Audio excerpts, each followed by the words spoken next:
O Vozes dos Biomas está no ar. Confira a entrevista de hoje e vem com a gente!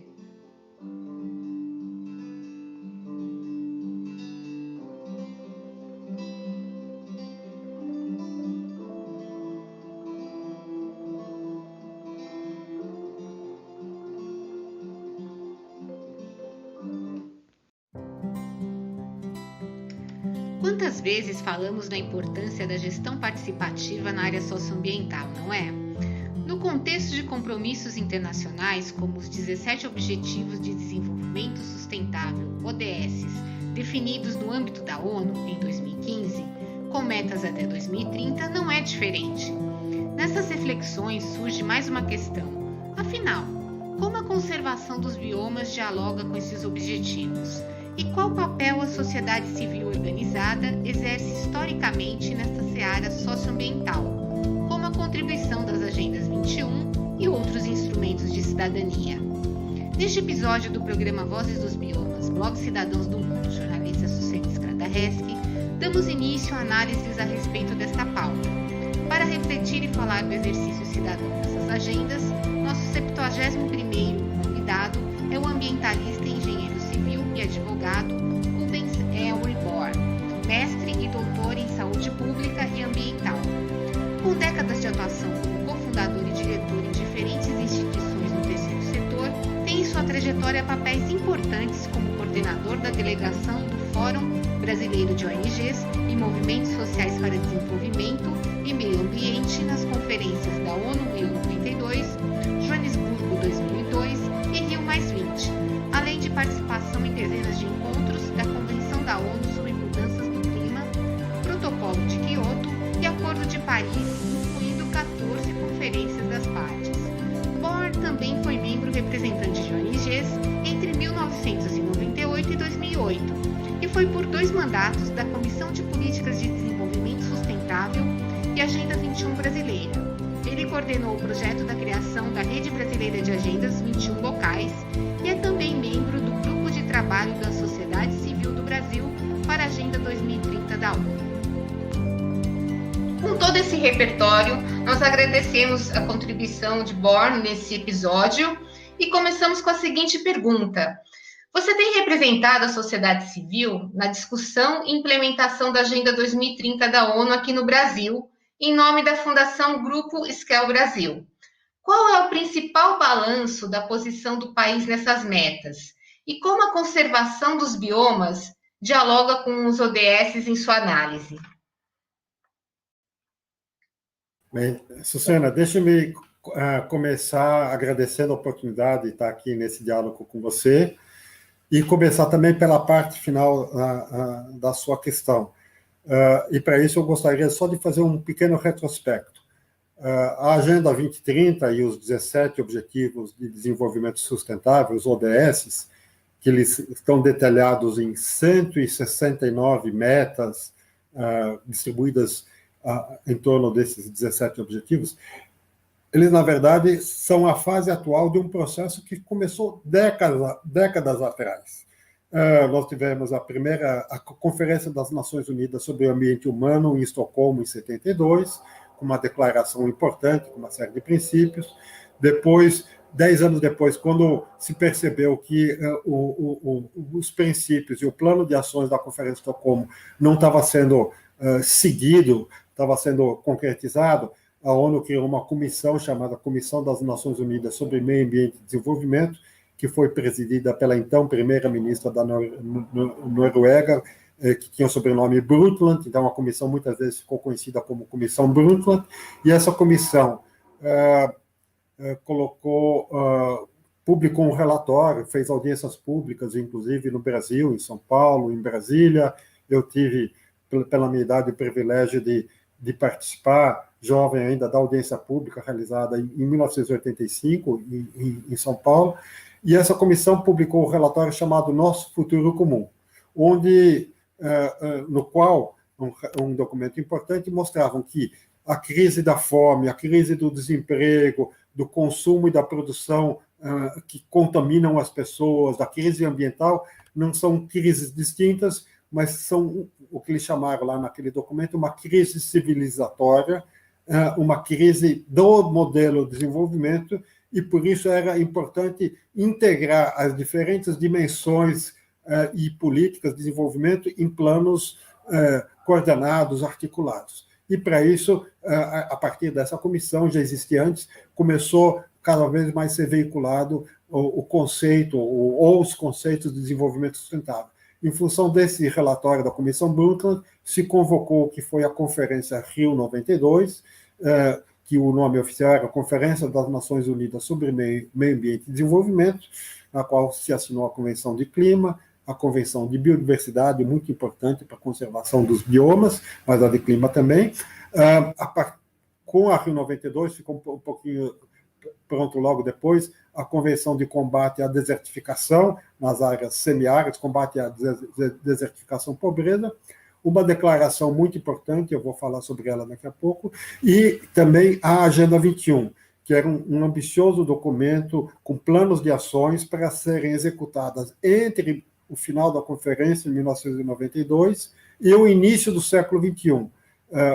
Teve esse nome, ou seja, era preparar o mundo para que o mundo, quando começasse o século XXI, o século que nós estamos, tivesse níveis mais elevados de conservação ambiental, mas também de justiça e equidade socioeconômica, de democracia, porque a Agenda 21 foi esse documento que, inspirado no relatório Futuro Comum, que tentou associar agricultura, meio ambiente, o uso seguro de substâncias químicas, processos participativos, de planejamento participativo, integração de meio ambiente na tomada de decisões sobre desenvolvimento. A Agenda 21 inspirou também muitos processos nacionais, e, no caso do Brasil, até processos municipais, ou por bacia hidrográfica, ou por estados, desses planos participativos. Então, por exemplo, houve caso de município no Pará que associou um processo de Agenda 21 local com a discussão do plano diretor municipal, para que as políticas municipais estivessem integradas e, com isso, até o zoneamento territorial e conservação ambiental fossem mais eficazes e as políticas fossem mais eficientes. Quando chegamos em 2012, 20 anos depois da Rio 92, foi feita uma avaliação e se percebeu que, apesar do que tinha sido realizado, em alguns países muito pouco, os representantes dos países resolveram, digamos, rebatizar essa ideia de planejamento e gestão de políticas públicas integradas com outro nome, que acabou recebendo em 2015 o nome de Agenda 2030, com esses 17 ODS e 169. Então, é uma longa luta, trajetória de buscar integrar as dimensões, que falam as várias dimensões da sustentabilidade, a dimensão ambiental, a dimensão social, a dimensão econômica, a dimensão da democracia, porque a ideia de planejamento participativo pressupõe o acesso a instrumentos democráticos de planejamento e gestão e contra-razões, o acesso à justiça. Então, a sustentabilidade tem a dimensão política, ambiental, social, judicial, assim por diante. E por que eu falo que tem a dimensão até política e judicial? A declaração da Rio 92 tem vários princípios, vários que têm a ver com, todos eles, eu diria, tem a ver com a conservação de biomas, mas eu tenho alguns princípios que são chamados direitos instrumentais. Um deles é o princípio 10, que fala que o acesso à informação, o acesso à participação e o acesso à justiça, entendendo justiça, tanto os mecanismos de prevenção e superação de forma administrativa dos conflitos, como também acesso ao poder judiciário.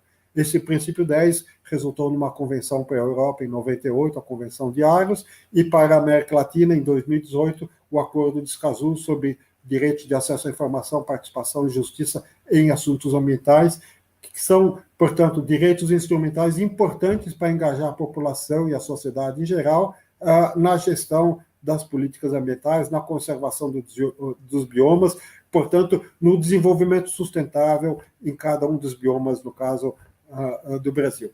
A Agenda 2030 é, portanto, um sucedâneo desses esforços de integrar políticas numa situação que não é, eu diria, não é nada favorável. Assim como a Agenda 21 e outras iniciativas similares, Objetivos de Desenvolvimento Milênio, tiveram dificuldades de enfrentar, vamos chamar assim, a inércia de quem tem o poder econômico, poder político, estamos vivendo a época da pandemia da Covid, onde deveríamos ter um esforço além do necessário em condições normais de se preocupar com saúde, mas a gente vê também até cortes orçamentários na saúde ou tetos orçamentários por conta da emenda constitucional que colocou teto no momento que a gente devia estar investindo mais. Então, a Agenda 2030 e os ODS são instrumentos importantes para permitir a participação da sociedade na aferição e na implementação, e quando eu falo aferição, é não só do monitoramento, mas também no detalhamento, porque, obviamente, eventualmente, a aplicação de alguma das metas, das 169 metas, por exemplo, no objetivo 15, vão diferenciar se nós estamos falando do bioma Pampa, do bioma Caatinga, Amazônia, Cerrado, Mata Atlântica, o ODS 14, que é região zona vida marinha e zona costeira, obviamente, para os estados que não têm acesso à mar, não se aplica, mas então nós temos que ter mecanismos de participação e possibilidade de inclusão dessas metas dos ODS, inclusive nos PPAs, nos planos plurianuais municipais, nos PPAs estaduais e no PPA nacional. Lamentavelmente, o atual governo vetou a inclusão de ODS no plano plurianual que foi formulado no final de 2019. Então, nós enfrentamos muitas dificuldades. Eu posso, não sei se esse é o momento, mas falar um pouco também de que há grupos da sociedade civil acompanhando as tentativas e esforços de implementação da Agenda 2030 dos ODS no Brasil. Havia sido criada uma comissão nacional para permitir o diálogo entre governo, setor privado, universidades, sociedade civil, sindicatos, etc. Lamentavelmente, essa comissão não existe mais desde o início do primeiro ano do governo Bolsonaro, foi extinta como assim outras comissões, e nós tivemos comissões assemelhadas, por exemplo, a Comissão Nacional, que eu participei 2 mandatos, a CPDS, Comissão de Política de Desenvolvimento Sustentável, e a Agenda 21 brasileira. Essas comissões são importantes porque garantem transparência, diálogo democrático entre diferentes setores da sociedade. Então, nós enfrentamos uma situação de que, pelo menos na União, não há não somente a inexistência de mecanismos de diálogo, mas a resistência deliberada, clara, contra a participação. Eu diria que existem até preconceitos, mas o grupo de trabalho da sociedade civil para a Agenda 2030 no Brasil foi criado em 2014, e a partir de 2017, 2018, 2019, 2020, tem produzido de forma coletiva relatórios anuais avaliando avanços ou retrocesso ou estagnação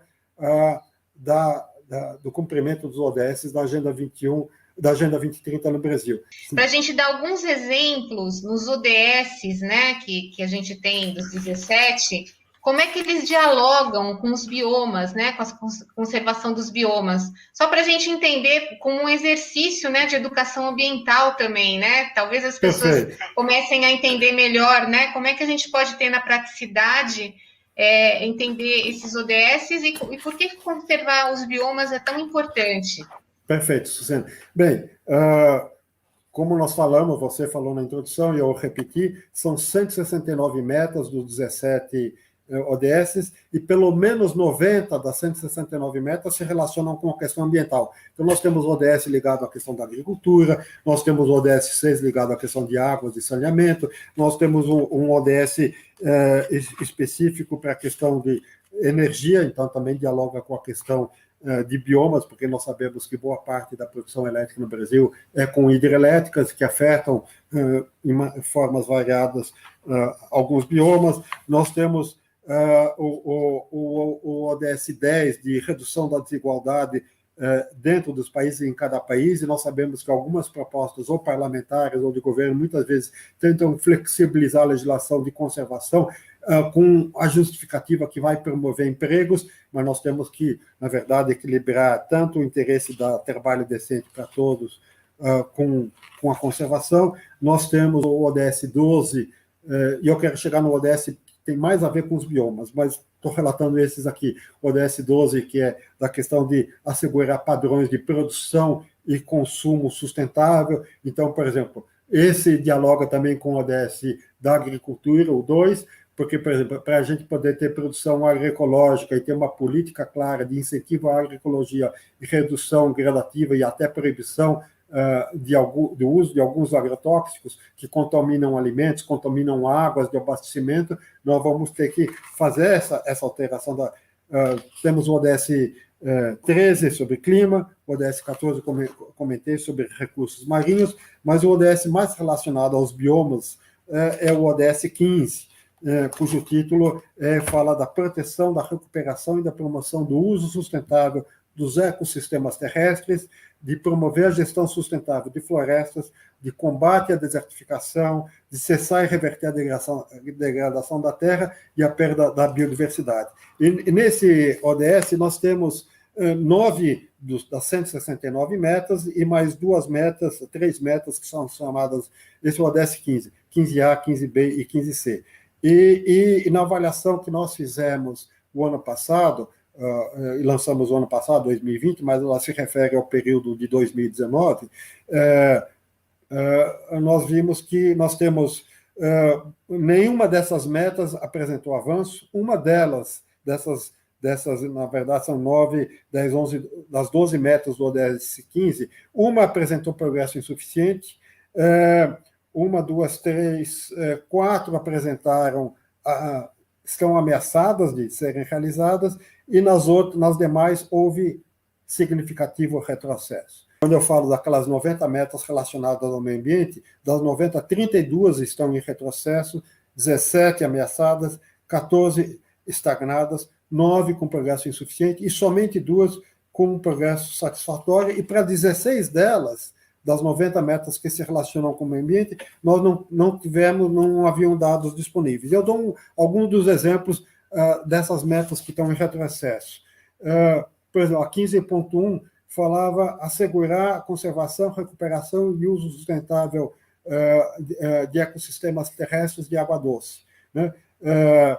E a 15.2, que está ameaçada, falava que até 2020, o ano passado, promover a implementação de gestão sustentável de todos os tipos de floresta. E nós percebemos que em 2019 houve um aumento significativo do desmatamento e de queimadas.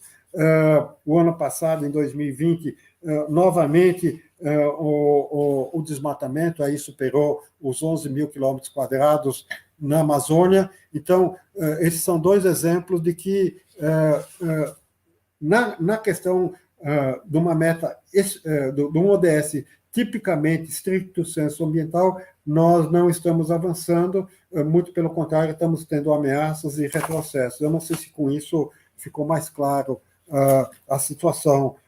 E isso deriva, talvez, de escolhas políticas feitas pelo governo de desestruturar ou limitar o orçamento para os órgãos ambientais. Nós já tínhamos dificuldade, não que antes do atual governo não houvesse dificuldade, houve desmatamento, grilagem de terras, orçamento insuficiente. Nós conhecemos os problemas crônicos que afetam a conservação e, lamentavelmente, promovem a destruição ambiental. E, mais uma vez, os ODS e esses processos de planejamento participativo, inclusive na esfera local, poderiam nos ajudar muito. Então, por exemplo, há um ODS para cidades resilientes, ou seja, que interessa muito aos municípios, prefeitos e câmaras municipais.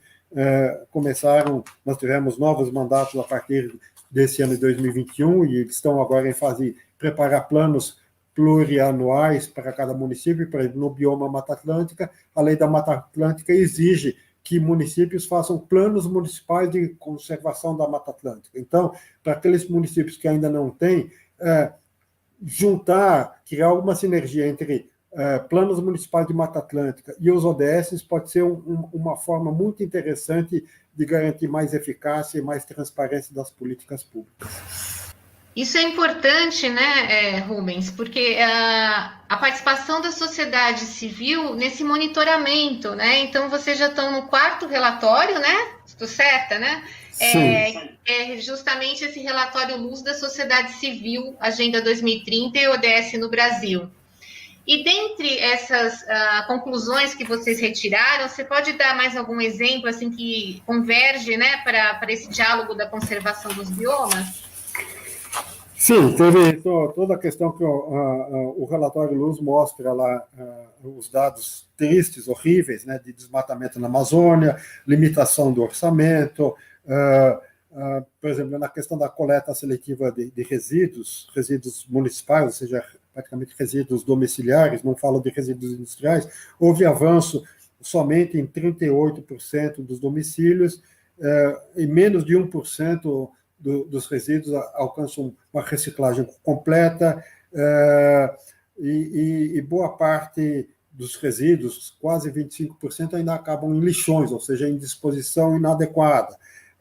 Nós tivemos, de novo, coisas que afetam os biomas, afetam a ideia a noção da biodiversidade, ou seja, o conjunto de seres vivos e de ecossistemas que vivem num determinado território, a questão de contaminação por agrotóxicos, ou seja, nós temos ainda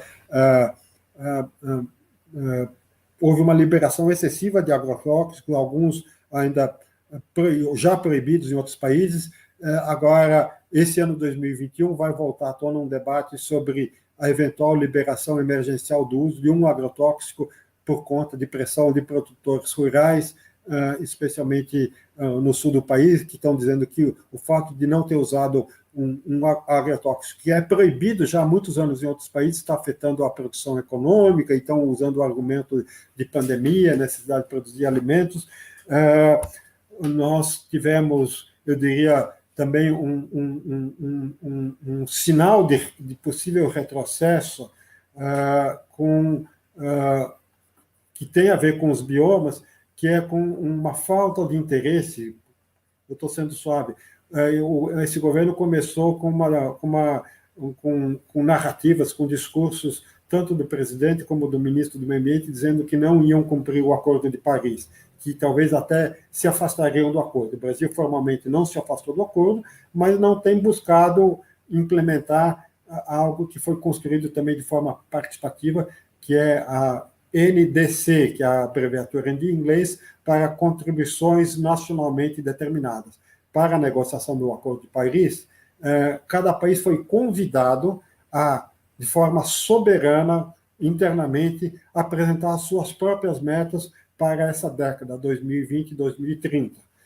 Então, na NDC brasileira, fala-se, por exemplo, que o Brasil vai recuperar 12 milhões de hectares de áreas que foram desmatadas, que vai ter também um processo de integração floresta e agricultura em 15 milhões de hectares, para exatamente conseguir, com isso, conservar melhor os ecossistemas e os diferentes biomas. Há promessas também no campo de unidades de conservação, e nós não temos visto efetivamente medidas de implementação dessas promessas. Pelo contrário, o Brasil, em 2020, apresentou uma chamada atualização. Os países foram convidados também, em 2020, a apresentar uma atualização das suas NDCs, contribuições nacionalmente determinadas, porque o próprio Acordo de Paris, que foi negociado e finalizado em 2015, no seu preâmbulo, reconhece que as NDCs, a somatória das NDCs, não seria suficiente ainda para reverter o aquecimento global, que os países precisavam ampliar sua ambição. A NDC do Brasil, que foi atualizada, usou de um artifício de mudar a referência básica em cima da qual foram feitas as promessas brasileiras, que era a segunda comunicação nacional, que é um documento que todo país tem que fazer e apresentar para a ONU, dizendo de quanto andam as emissões de cada país num determinado período, e as promessas do Brasil eram cortar as emissões entre 37% e 40 e poucos por cento entre 2025 e 2030, com base nos dados da segunda comunicação nacional. E aí o governo alegou que houve uma mudança desses dados, e o que se chama linha de base. A terceira comunicação apresenta um patamar mais alto do que se imaginava antes, e com isso, na verdade, o atual governo criou uma folga para, em vez de cortar, emitir mais gases, e, portanto, tolerar, talvez, como está anunciado, mais desmatamentos no Cerrado, no Pantanal e na Amazônia, sobretudo. Então, nós estamos vendo com muita preocupação de que não só os ODS, outros compromissos internacionais do Brasil em relação à conservação dos biomas não vai ser devidamente observado. Bom, você tem uma extensa experiência, né, nas conferências das partes, né, da Convenção da Mudança do Clima. Tendo em vista, né, todo esse histórico que você tem vivenciado ao longo das décadas, como é que você observa a situação do Brasil, análise sobre savanização da Amazônia, sobre desertificação, né, que possa ocorrer até, inclusive, no Cerrado, que a gente chama de caixa d'água, né, devido, né, às nascentes, enfim, né, dos principais rios brasileiros. Como é a sua análise? De fato, nós temos visto isso, e está lá no relatório Luz, esse que você apresentou, falando da meta 15.1, o aumento do desmatamento na Amazônia. Em 2019, o Cerrado se manteve relativamente estável, mas em 2020 nós assistimos às queimadas no Pantanal. A Caatinga sofre com o aumento da desertificação e com a degradação. Em relação ao Brasil, eu vou dizer algo que diria que é válido para muitos países. Nem sempre, e no Brasil isso quase sempre tem acontecido, a consistência entre posições de política externa e políticas internas.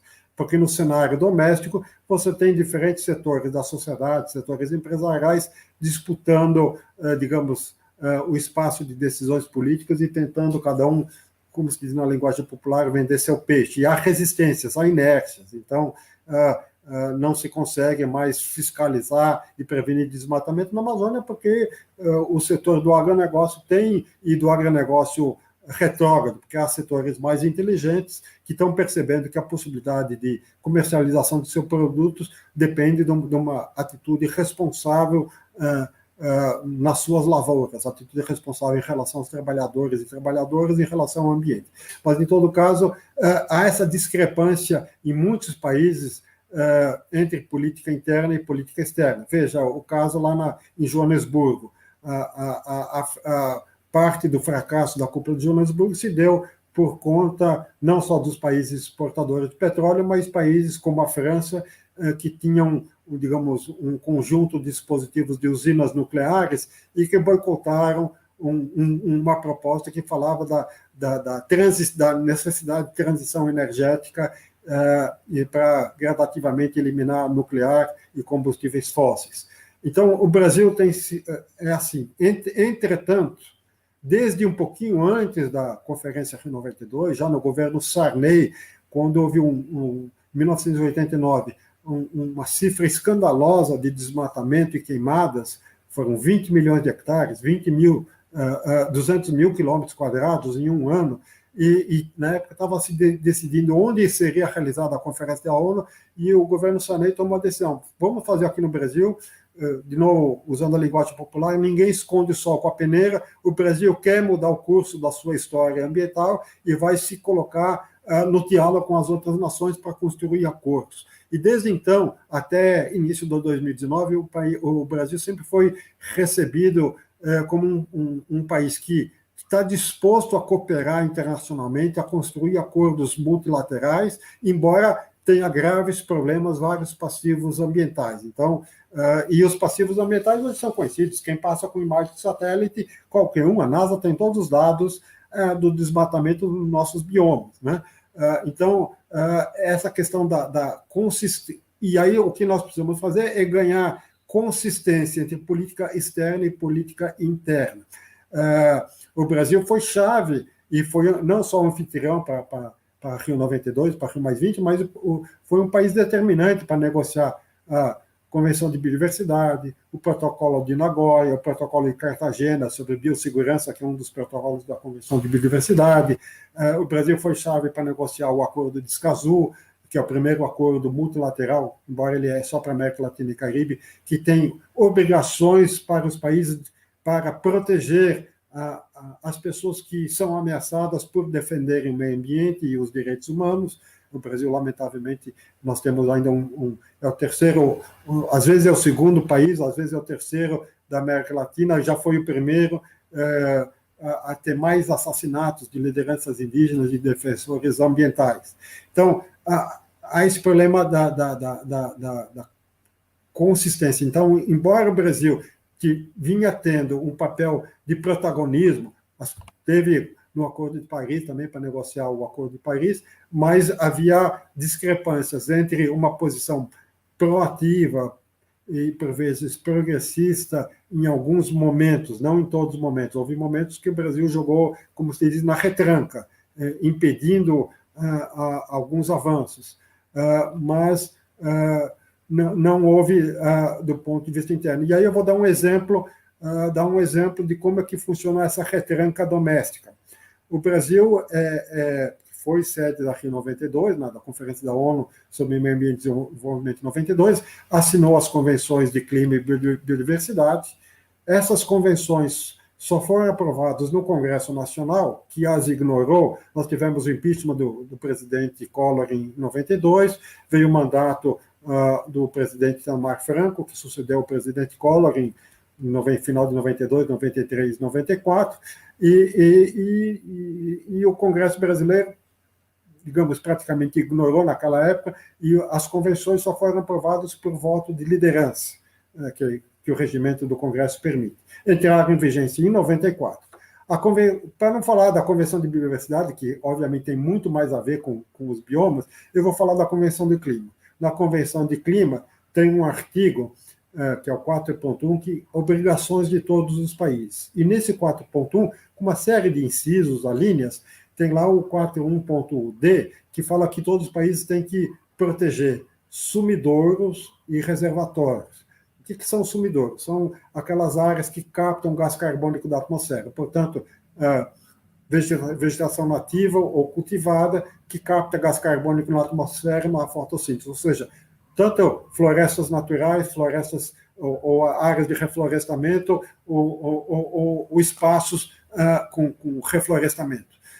E reservatórios são as florestas existentes. Então, por esse artigo, embora o Brasil não tivesse obrigação, meta, de reduzir emissões de gases de efeito estufa, ele tinha uma obrigação de comportamento, que era melhor proteger essas florestas reservatórias. Aliás, deixa eu fazer esse exemplo, usar nas convenções internacionais, em geral, tem dois tipos de compromissos. Os compromissos de resultados, alguns são resultados que são alcançados via algumas metas. Então, por exemplo, o Acordo de Paris fala, eu quero chegar com o planeta em 2100 com aquecimento não superior a 1,5 grau.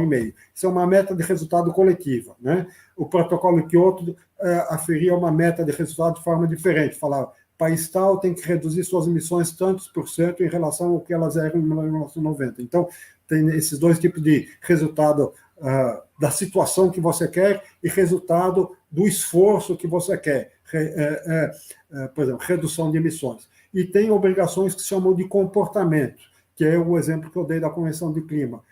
Quando fala em proteger reservatórios sumidouros, está falando de proteger biomas, ou seja, de proteger vegetações, ecossistemas terrestres. Eu sei que tem sumidouros nos oceanos e nos lagos, que são as algas, mas, sobretudo, proteger biomas. E por essa obrigação do artigo 4.1, linha D, lá que está vigente no Brasil desde 94, o país tinha que ter tido um comportamento de redução gradativa do desmatamento.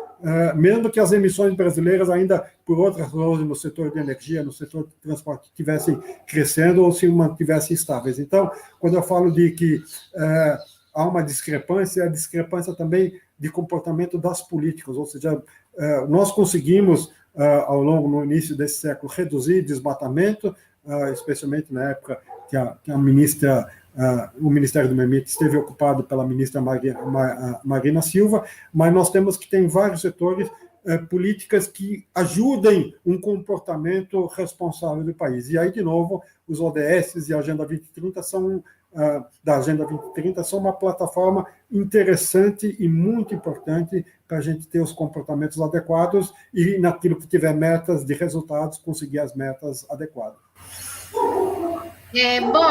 Com relação assim, à participação da sociedade civil, o quão é importante esse engajamento, né? Gostaria que você até falasse um pouquinho desses bastidores, né? Porque são muitas pessoas envolvidas, né? Nesse trabalho que vocês fazem de análise.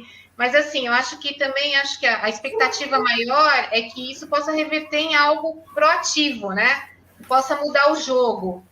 Como é que se muda o jogo, né? A sociedade civil pode fazer isso? Isso é muito importante. E queria dizer também que esse é um tema que tem evoluído, ou evoluiu nos últimos 30 ou 40 anos, dentro da própria ONU, né?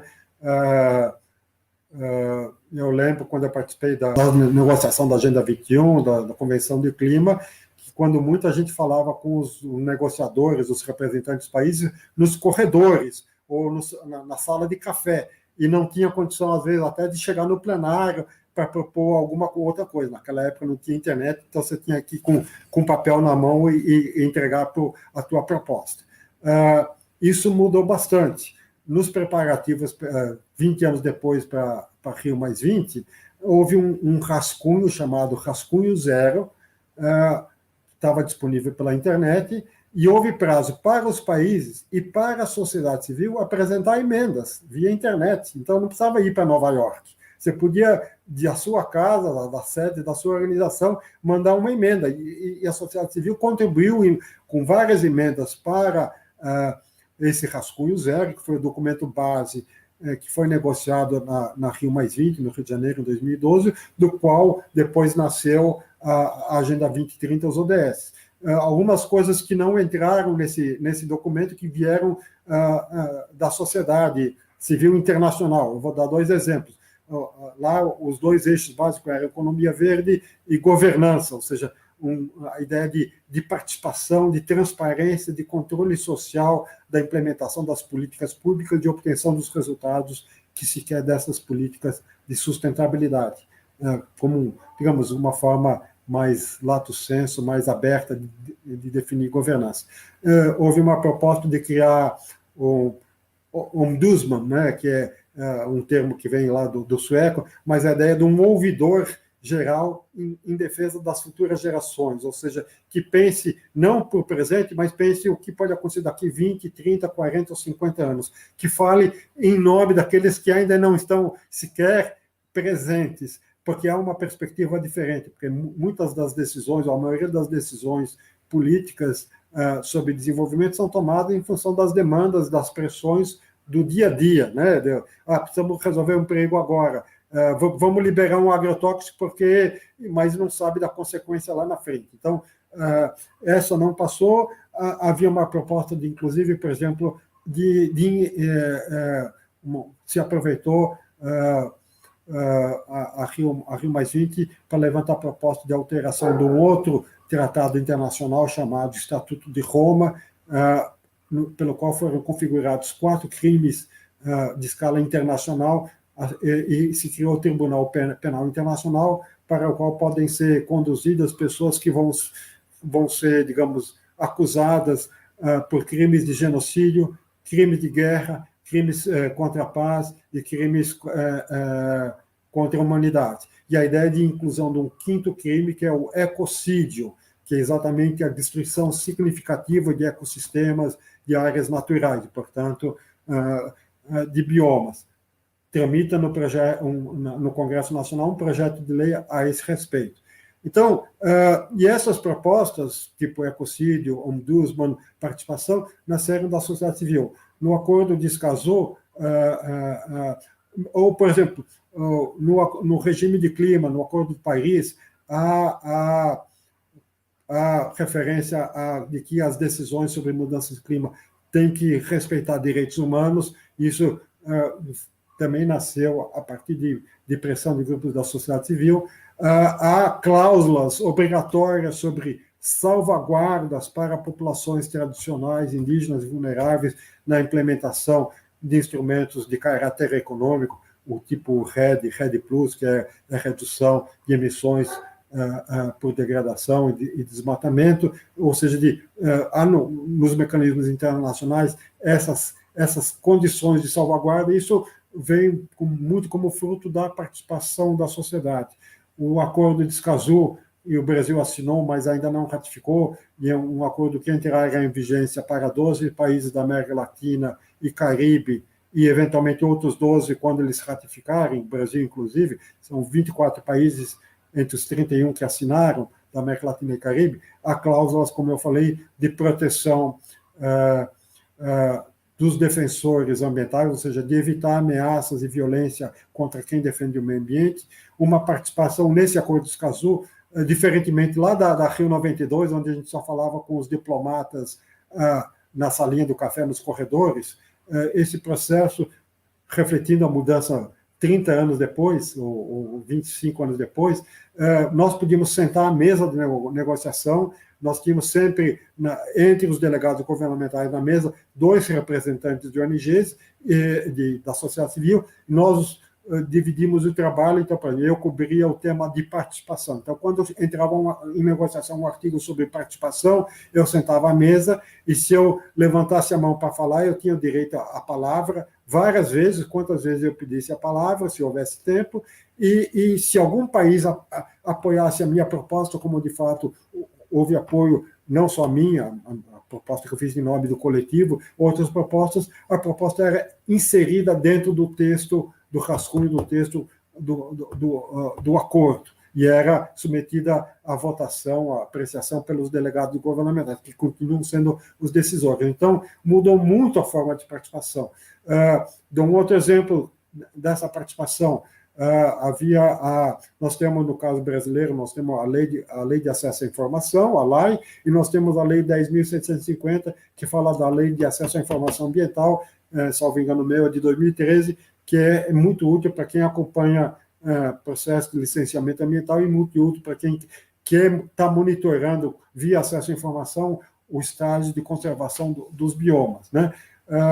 E na nossa legislação se leva em conta muito a questão de impactos ambientais.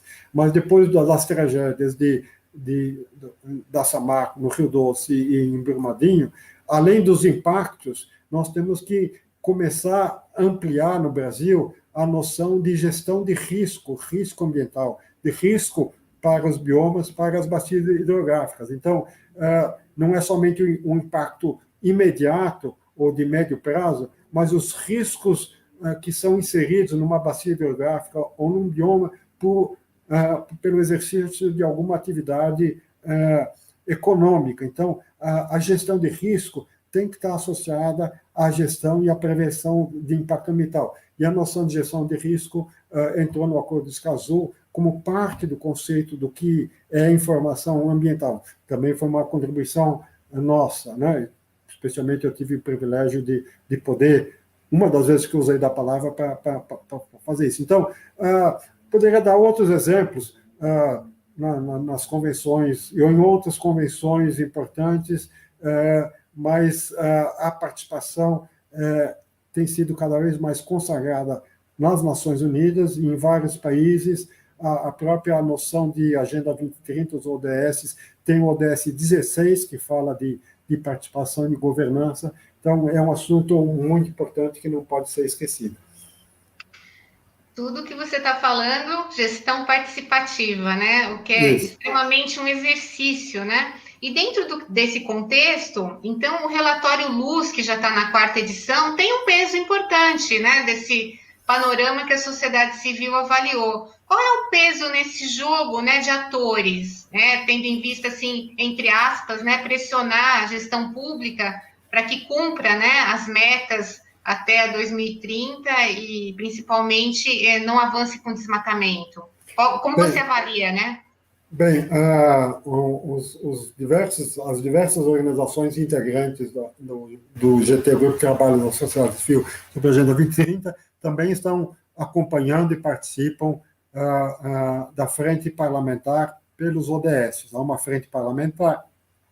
O próprio lançamento do relatório Luz foi feito em parceria com a frente parlamentar, exatamente para estreitar o diálogo com os parlamentares preocupados com a temática dos ODS e comprometidos, porque, talvez, espelhando o que acontece na sociedade brasileira, nem todos entre os 500 e tantos parlamentares conhecem a Agenda 2030, o ODS, ou se conhecem, não são sensíveis à temática. Então, assim como já foi dito e ficou famosa a frase de que o preço da democracia é a eterna vigilância, eu digo que o preço da sustentabilidade é a eterna pressão, a perseverança em torno desses ideais da sustentabilidade. Agora, em abril, o GT, Sociedade Civil Agenda 2030, vai lançar a segunda etapa de uma campanha que já foi feita em 2020, que chama Mudar o Jogo. Foi feita uma campanha um pouco antes das eleições municipais, exatamente com essa ideia de que nós precisamos mudar o jogo da forma de fazer política e incorporar os ODS, incorporar a dimensão ambiental, a dimensão da justiça social, do equilíbrio e do respeito às mulheres, às minorias, a participação dos jovens. Então, o GT Sociedade Civil Agenda 2030, a Fundação Esquel e todos os integrantes do GT estão muito empenhados, na medida possível, desse diálogo, não só na escala nacional, mas tem muitas organizações que fazem parte, também estão dialogando com esferas municipais e estaduais, onde existe, às vezes, um comitê, uma comissão, uma estrutura para buscar a implementação dos ODS. E, na verdade, por exemplo, também houve um evento da Associação Nacional de Municípios de Meio Ambiente, que reúne secretarias municipais de meio ambiente, também para discutir como os ODS podem, digamos, servir de plataforma nos municípios. Então, de novo, participação é fundamental, diálogo necessário, e os ODS são uma ferramenta que a gente pode cruzar com ferramentas, como eu disse, estão institucionalizadas. Plano diretor municipal, plano plurianual, políticas setoriais, e, de novo, participação, diálogo entre diferentes setores da sociedade. Não é fácil, porque nós sabemos que há aqueles que se aproveitam da negação da ciência, da falta de ciência, da degradação ambiental, da destruição dos biomas. E de novo, pensando, inclusive, no que a gente chama a Carta da Terra, um conjunto de princípios também que vem lá da Rio 92, mas foi feito de forma participativa por lideranças da sociedade civil no mundo todo. Foi lançado no ano 2000, um documento inspiracional que fala de justiça social e econômica, da conservação, ou seja, de respeitar a comunidade de seres vivos e de criar sociedades não violentas, sociedade de paz. Então, todas essas iniciativas são importantes de serem, digamos, juntadas, de criar sinergia e a gente conseguir efetivamente conservar os biomas. Bom, tendo em vista que você é um forte articulador, né, da agenda ambiental e agenda 21 brasileira, né, tendo até feito um trabalho muito educativo, né, de educação ambiental, com publicações também, as formulações, como é que a gente poderia dizer que a agenda 21 local, né, que a gente vê, você falou dos municípios, né, pode auxiliar nessa engrenagem, né, de conservação, né, dentro desse tabuleiro aí que a gente está falando? A Agenda 21 foi feita lá na Conferência da ONU no Rio de Janeiro, em 92, inspirou várias Agendas 21 nacionais, por exemplo, a Agenda 21 brasileira, que é esse documento com 21 ações prioritárias, ficou pronto em 2002, mas foram feitas consultas públicas em 26 dos 27 estados brasileiros. teve mais de 5 mil emendas, quase 40 mil pessoas, de alguma maneira, participaram do processo de elaboração desse documento. Foram várias agendas 21 locais, em bacias hidrográficas, em municípios, ou até em bairros. Houve muito esforço de capacitação sobre agendas 21 locais.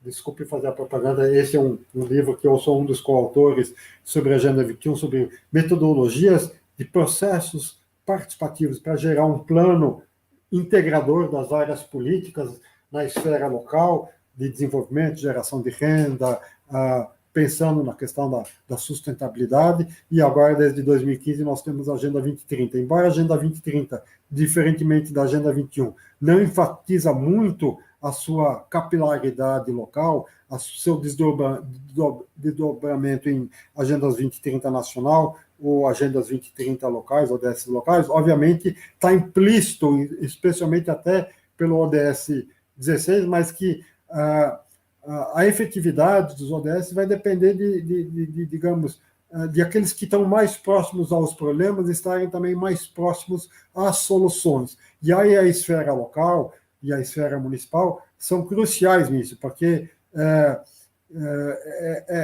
digamos, cada munícipe, cada cidadã e cada cidadão pode ter acesso mais fácil ao vereador, à vereadora, ao prefeito, à prefeita, aos seus pares, no seu bairro, no seu município. Então, de fato, trazer e criar capilaridade, entender como que esses 17 ODS, 169 metas podem ser, digamos, adaptados à sua realidade local, seja em Chuí, lá no Rio Grande do Sul, seja em Oiapoque, no Amapá, seja em qualquer município brasileiro, qualquer bacia hidrográfica, em qualquer bioma, isso é muito importante. Então, aproximar quem está envolvido com o problema, seja como vítima ou como causador, ou daqueles que possam ajudar na solução desse problema, seja o gestor público, seja o acadêmico, o pesquisador científico, seja o da empresa, o empreendedor, seja o trabalhador, seja a associação amigo de bairro, a dona de casa, o jovem. Então, eu acho que trazer isso para a esfera local é muito importante. Isso não significa não atuar na esfera nacional, na esfera internacional, mas trazer para a esfera local é o que pode dar concretude e materialidade. E é isso que, por exemplo, a campanha Mude o Jogo, do GT Sociedade Civil Agenda 2030, buscará fazer nessa segunda etapa. Ao falar, olha, tem os ODS, prefeitos e prefeitas, vereadores e vereadores, vamos aproveitar agora o ano de elaboração do Plano Plurianual Municipal e de eventual revisão de planos diretores municipais para trazer os ODS para a esfera local. E Rubens, a gente está chegando nos momentos finais, foi super educativo, né? Você ilustrou muito bem essa historicidade, né? Buscando lá de décadas passadas documentos tão importantes, né? E eu gostaria que você fizesse suas considerações, né, finais, e ao mesmo tempo falasse para a gente qual é a sua inspiração, você, né, Rubens Born, né? O que te inspira, né, nessa mobilização contínua ao longo das décadas, né, nessa militância ambiental? Bem, eu diria, e com isso, para talvez falar as palavras finais, eu diria algumas coisas, mas, sobretudo, digamos, o que também está lá na Carta da Terra, os princípios da integridade ecológica, de justiça social e econômica, de buscar criar uma sociedade de democracia, não violência e paz, que são as várias seções da Carta da Terra, mas também a preocupação que eu aprendi na educação familiar e, portanto, eu diria religiosa, e tanto faz qualquer que seja a religião, o que está expresso na Carta da Terra, da ética da vida, do compromisso em pensar nos outros. Eu quero trazer dois pensamentos que eu aprendi na minha educação familiar e religiosa, são coisas que foram formuladas há muitos séculos, e um deles baseado numa pequena lenda, não sei se foi fato real, mas registrado lá no século I ou século II da nossa era, então há quase 1800 anos atrás, como um ensinamento ético. e que conta a história que havia um senhor de idade plantando uma muda de uma espécie frutífera, alfarroba, cujo fruto só dá depois de 70, 80 anos. E a pessoa que estava passando pergunta para quem estava plantando essa muda, falando, por que você está plantando isso aí? Você não vai estar mais vivo quando essa árvore dá frutos. E a pessoa responde, quando eu nasci, já tinha árvores dando frutos. Então, tem uma responsabilidade intergeracional de cuidar com o ambiente, de cuidar, de deixar para gerações futuras um legado positivo, ambientalmente responsável, e eu acho que isso é o que move todos os ambientalistas. E é outro pensamento de uma ética da vida, de uma ética de ser corresponsável com gerações futuras. Agora eu trago a ideia da corresponsabilidade, inclusive com o presente. Também uma historinha do século I, antes da Era Comum.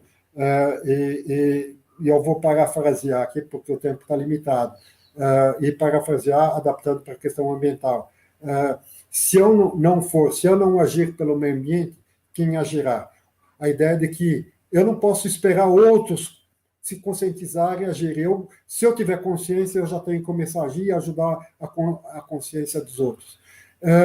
E se não for agora, quando será? É a segunda parte desse pensamento. Ou seja, de novo, a ideia de não esperar, vamos começar a agir.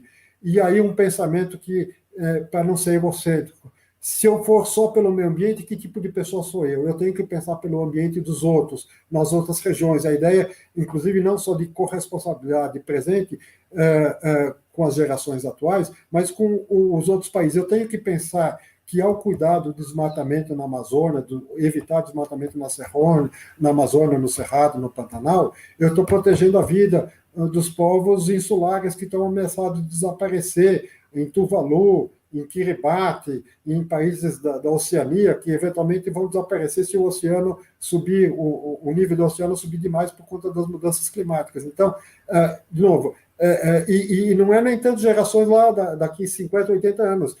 Algumas pessoas já não estão tendo acesso à água por causa do fenômeno que chama intrusão salina. A água do mar está entrando nessas áreas baixas e salgando, digamos, a água do subsolo. Então, são esses pensamentos de uma noção de